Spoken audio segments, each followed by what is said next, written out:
Okay mga kabiyahero, nandito na tayo sa Kawit Bridge. Yung project natin. Yan. Dito na naman tayo nagdadala ng tubig. Ayun o, yun yung water truck natin o.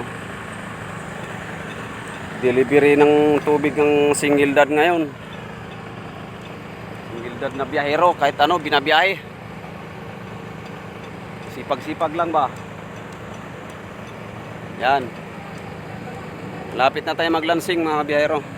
Baka nitong sunod na linggo maghakot na tayo ng girder.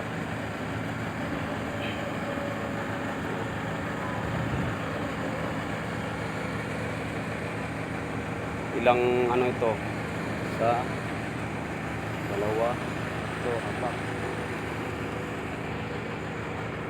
Maraming girder ang kailangan dito mga biyahero.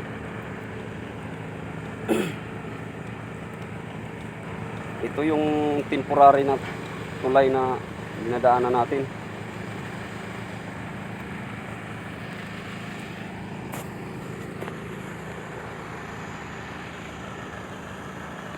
Dito mga kabiyahero, ang daming asubi.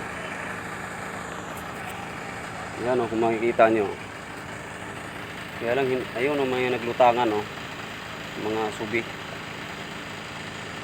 Sarap sa kilaw yan.